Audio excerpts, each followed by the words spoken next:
Hola, ¿cómo estás? Buen día.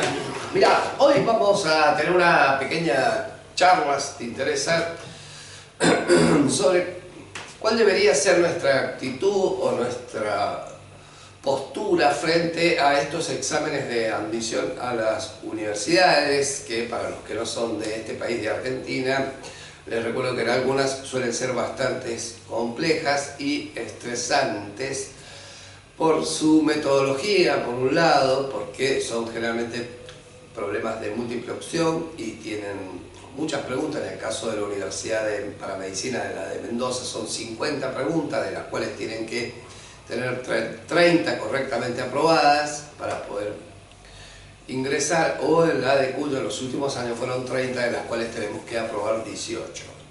Bien, por un lado te digo que yo recuerdo así, independientemente de la religión que la que practiquemos, pero hay Jesús en el último momento, cuando estaba crucificado, dijo 7 frases, de las cuales voy a rescatar 3, no por su parte religiosa, sino cómo podemos nosotros bajar esas frases y de alguna manera adaptarlas a nuestra vida y a lo que nos va a pasar en el momento de rendir. Hago esto porque estamos prácticamente a mitad de ciclo para poder enfrentar el examen y sé positivamente por los alumnos que he tenido y que tengo actualmente del esfuerzo que han realizado hasta el momento. Y empiezan a surgir dentro de nuestras cabezas un montón de ansiedades, por un lado, que generan miedo de cosas que no van a pasar, y dudas respecto a si lo que estamos haciendo es correcto o no es correcto. Volviendo a la frase de Jesús, una de ellas que me impacta de eso es cuando dice: Padre, ¿por qué me has abandonado? ¿No? Este Padre, ¿por qué me has abandonado? En definitiva es tan humano, porque si es la parte humana del ser de Jesús, es decir, todas las personas tenemos miedo de alguna manera, nos sentimos desamparados, y no te diría desolados, pero sí desamparados ante una situación crítica. Es decir, que si Él, siendo Jesús, tuvo ese miedo de saber que Padre, ¿por qué me has abandonado? Nosotros, unos mortales comunes, unos estudiantes comunes, es obvio que vamos a sentir esas inseguridades o ese miedo a lo desconocido y pensar de que todo está mal y estamos solos frente al mundo. Realmente sí, estás solo frente al examen, porque sos vos el que se va a tener que enfrentar a la semejante situación, aunque el contexto familiar ayuda muchísimo y ese abandono no es tan abandono, porque siempre tenés familiares, tus padres, tus amigos, todos que de alguna manera van apoyando todo el esfuerzo que vas realizando, pero es absolutamente normal que sientas esas ansiedades o miedo. Lo importante de esto es que el miedo no te paralice, no te dé la pauta de querer renunciar, de decir no hago más esfuerzo, esto no es para mí. Acá por lo menos yo soy partidario de que el mérito a la larga termina dando resultados, es decir, mientras más esfuerzos haga para realizar este examen, mientras más tiempo de estudio le dediques, mientras a más cosas renuncies, todo eso va a terminar inclinando la balanza a favor tuyo del ingreso, que puede ser en un año, puede ser en 2, pero acá el tiempo pasa a ser relativo, porque indudablemente la vocación es lo que te mantiene firme ante lo que te vas a enfrentar. La segunda frase que de él me impacta y que viene muy bien para nuestro caso es cuando él dice: ya todo está hecho, ¿no? Es decir, cuando en el momento que nosotros nos sentemos frente a ese examen, indudablemente ha transcurrido un largo tiempo de estudio, repito, de horas de estudio, de muchas horas de estudio. Solo el que está viviendo esto lo sabe, o el que lo ha vivido. Por lo tanto, si nosotros llegamos con la conciencia tranquila de decir que le pusimos todo, lo mejor, le dimos todas las horas, hicimos ejercicio, tratamos de ver y corregir nuestros errores, los ejercicios planteados, vuelvo a repetir, renunciamos a placeres mundanos como estos fines de semana. Vas a abandonar muchos fines de semana que a la edad de entre 18, 19 o 20 años suelen ser bastante importantes por el hecho de ser joven uno y querer salir.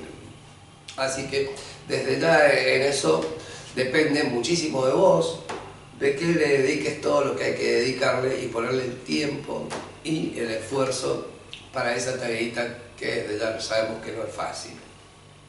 Y por último él dice, en vos encomiendo mi alma. Esta frase de que en vos encomiendo mi alma es como la quisiera asociar con, bueno, tipo, llamémosle la suerte o la fortuna que uno puede llegar a tener en el momento crítico de estar sentado frente al examen.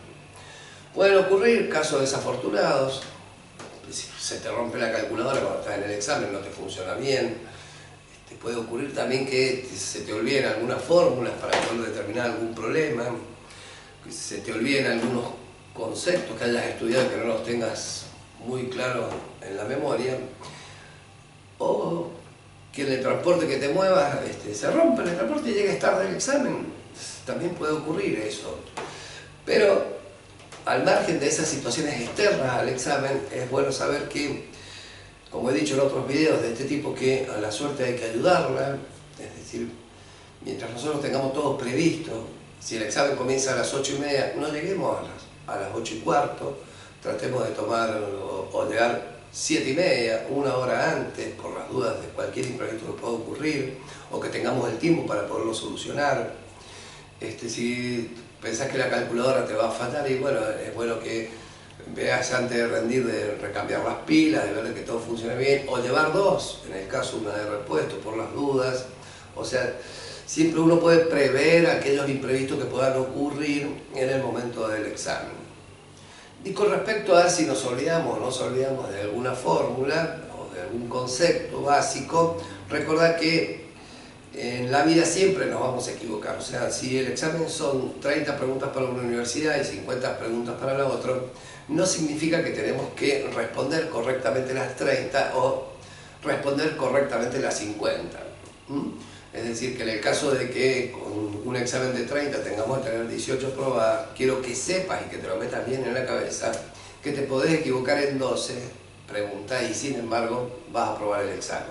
Y si rendís 50, te podés equivocar en 20 preguntas y sin embargo tu examen va a estar aprobado. La equivocación forma parte de la vida.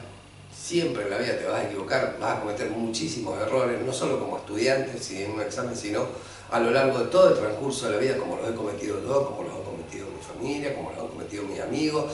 Todo el mundo comete errores a lo largo de la vida y no todo tiene que ser perfecto. Y eso, si bien uno tiene que buscar siempre de minimizar esos errores, de tratar de hacer todo para que no ocurran, desde ya te digo que los vas a cometer.